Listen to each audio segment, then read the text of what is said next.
እውነት ለመናገር የቴዲ አፍሮን የአርት ውጤቶች ወይም ደግሞ የስራ የጭንቅላት የፈጠራ ውጤት አለማድነቅ አይቻልም። ዓለም በተለያየ አቅጣጫ በተለያየ ሶሻል ሚዲያ በተለያየ ሚዲያዎችም አምባሳደሮችም ሳይቀሩ የኢትዮጵያ ሕዝብን በከፍተኛ ቁጥር ያደነቀው የሕዝቡን ቁስርና መከራ በሚገባ ያስቀመጠ ከየትኛውም ብሔር ጋር ያልተጋጨ የሕዝብን መከራና ስቃይ በአደባባይ ያስቀመጠ ሀገሪቱ ያለችን ነባራዊ ሁኔታ ለሕዝብ እንዲያዳምጠው አድርጎ ያስቀመጠው የሕዝብን ቁስል እሱም እንደታመመ ህመሙ በጣም ከፍተኛ እንደሆነ ህመሙ እንደቀጠለ የሆነ ይህ ህመም ደግሞ በሽታ ሆኖ ሕዝብ እያለቀ እንደሆነ አስቀምጧል በተጨባጭ። ስለዛች ሀገር ያለውን ምልከታ በሚገባ አስቀምጧል። ይሄን ምልከታ ሲያስቀምጥ ለብሔሮች አልሰጠም፣ ለክልል ለምናምን ይሄንን ምልከታ ሲያስቀምጥ 4 ኪሎ ምኒልክ ቤተ መንግሥት ለተቀመጠው ለስርዓቱ ለአገዛዙ ነው። 4 ኪሎ ቤተ መንግሥት የተቀመጠው ብልጽግና ወይም ደግሞ ብልግና የምትሉት ፓርቲ የአማራም የኦሮሞም የትግሬም የጋምቤላም የቤንሻንጉልም መዋቅር ነው። ልክ እንደ አንድ መዋቅር የአራቱም አቅጣጫ ነው። እኔ በዚህ ደረጃ የኦሮሞ አክቲቪስት ነን የኦሮሞ ሙዚቀኞች ነን የሚሉት ዋይ ዋይ ዋይ እንዳበደ ውሻ ዋይ ዋይ ያሉበትን ነገር ስትመለከቱ ችግር አለ ማለት ነው። ስቲል ችግር አለ። እናንተ ዋይ ዋይ ያላችሁበት ችግር ስላለ ነው። ያ ችግር በአደባባይ አዎነን እንዳበደ ውሻ የሚያስጮኸን ተናግሮናል ነው። ቴዲ አፍሮ የኦሮሞን ሕዝብ አልተናገረም። የኦሮሞ ሕዝብማ ገፋሽ ቀማሽ ነው። ልክ እንደ አማራ ሕዝብ መከራውን እያየ ነው። የትግሬ ሕዝብም ልክ እንደ አማራ ሕዝብ መከራውን እያየ ነው። አገዛዙና ስርዓቱ የሚጠቅም ነገር እያደረገ አይደለም። የኦሮሞ ሕዝብም የአማራ ሕዝብም ኢትዮጵያኖች ዋጋ እየከፈሉ ነው ያሉት። ሀገር እየፈረሰ ነው ያለው። የሬሳ ምርት እያከማቸልን ያለ ነው። ውሸታም መንግሥት ገጥሞናል። ውሸታም መሪ መጥቶልናል። እየተቀጣን ያለ ነው። ይሄንን ማስወገድ እስካልቻልን ድረስ ሕፃን ልጅ ማደግ አይችልም። እህቶቻችን በክብር መዳር አይችሉም። አዛውንቶቻችን መጦር አይችሉም። ወጣት ወደ ሥራ መሄድ አይችልም። ተምሮ ትልቅ ደረጃ መድረስ አይችልም። ሀብት ንብረት ማፍራት አይቻልም። በተለያየ አቅጣጫ ወደ ተለያየ ቦታ መጓዝ አይቻልም። የፖለቲካ ምህዳሩን ደግሞ የሀገሪቱ አጠባለች። መተላለቅ ይመጣል የሚል መልእክትን ያስተላለፈው የኦሮሞ አክቲቪስትና የብልጽግና ፓርቲ ወይም ደግሞ የብልግና ፓርቲ የኦሮሞ አክቲቪስቶች ብቻ በአደባባይ መጮኋቸው በጣም ግራ ነው የገባኝ። የአማራም እኮ አለ። የአማራዎቹ ለምን አልጮሁም? የአማራውን ለምሳሌ የአማራ ብልጽግናዎች አሉ፣ የደቡብ ብልጽግናዎች አሉ። ለምን አልጮሁም? የሶማሌ ብልጽግና ለምን አልጮሁም? የትግራይ ብልጽግና በተወሰነ ደረጃ ለምን አልጮህም? ለምንድን ነው አዲስ አበባ ላይ የተወሽቅ 16 ሚሊዮን አባል አለኝ የሚለው ለምንድን ነው ያልጮኸው? አዎ በቃ የኦሮሞዎቹ ብቻ የጮኻችሁበት ምክንያት ምንድን ነው? ስርዓቱን ከኦሮሞ ሕዝብ ጋር ማገናኘትስ የኦሮሞን ሕዝብ ዋጋ ያስከፍልም ወይ የሚለውን ነገር ማየት አልተቻለም ወይ የሚለውን ነገር በጣም ጠንቅ ማየት ያስፈልገዋል። ጥንቃቄ ያስፈልገዋል። የትግራይ ሕዝብ ዋጋ እንደከፈለው ለአንድ ፓርቲ ለጊዜ ሆዳም ብላችሁ ይህን ሕዝብ ዋጋ እንዳታስከፍሉት። በምድር ላይ ኃይል እግዚአብሔር ነው። በምድር ላይ እውነት ነው የሚያሸንፈው። እውነት ደግሞ ዋጋ ታስከፍላለች። የኦሮሞ ሕዝብ እውነት አለው። እየተጨፈጨፈ እየተገደለ ነው። ስርዓቱ ይወክለዋል ብላችሁ የምትጮሁ ከሆነ ስርዓቱ ይጠቅመዋል ብላችሁ የምትጮሁ ከሆነ ሌላ ጉዳይ ነው። አሁን ግን የኦሮሞ አክቲቪስቶች ብቻ በዚህ ደረጃ መንጫጫታችሁ ሐቁን እያስቀመጣችሁ ነው። ገዳዮች እኛ ነን፣ ጨፍጫፊዎች እኛ ነን፣ በኦሮሞ ስል ተወክበን ቆመን እየረገጥን እየገደልናችሁ ያለ ነው እኛ ነን የሚለውን ነገር በአደባባይ እንደነገራችሁ ነው እየተሰማኝ ያለው።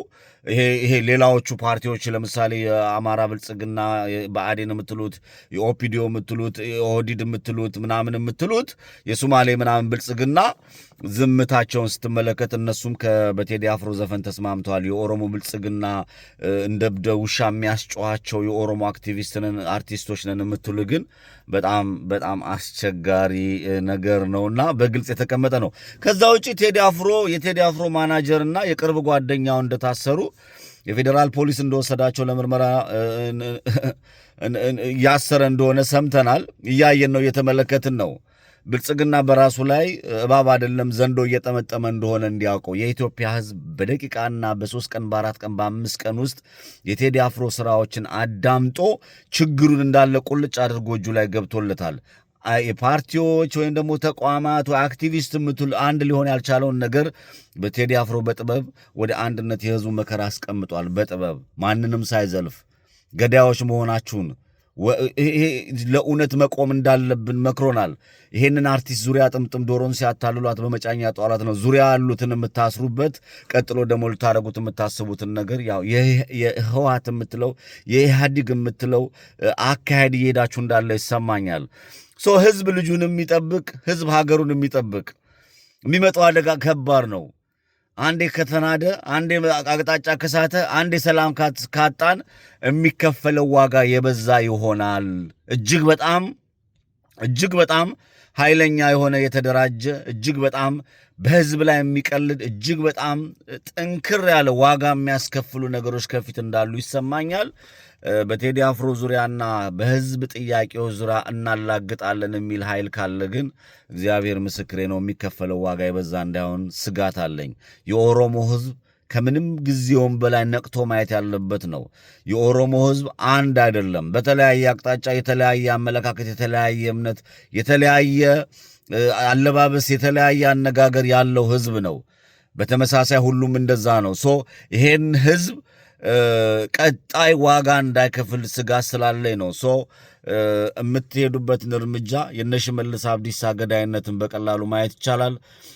ኢንጂነር ስመኘው፣ ሃጫሉ ሁንዴሳ፣ የአባ ገዳዎች፣ ከዛ ውጭ አማራ ክልል ያሉ የአማራ ክልል ከፍተኛ ባለስልጣኖች፣ ለአማራ ክልል በተለያየ ጊዜ ፕሬዝዳንት ሲቀይር የነበረው የኦሮሞ ብልጽግና የሚባለው ኃይል ነው።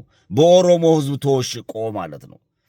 የኦሮሞ ህዝብ አክቲቪስቶችና አርቲስቶች ሲጮህ የነበረው ለዛ ስለሆነ ይህንን ጠንቅቀን ተረድተናል። ህዝብና ፓርቲን ለይተን ማየት የምንችልበት አይን እንዳለን ብታውቁልን።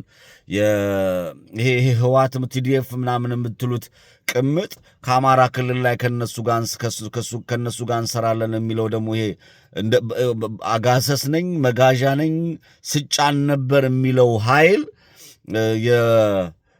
ምንድነው? ይሄ ብአዴን ሌላ ብአዴን እንዲመጣ አንፈቅድም።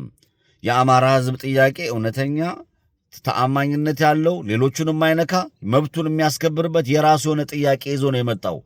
ለምሳሌ ብአዴን የምትሉት አጋሰስ ነኝ ተሸክም የነበረ ምናምን እኔ እንደ አጋሰስ ሲጭኑ የነበረ ብሏል። እንደ ብአዴን አጋሰስ ሆናለሁ ካልክ ያ መንገዱን ጨርቅ ያርግልህ።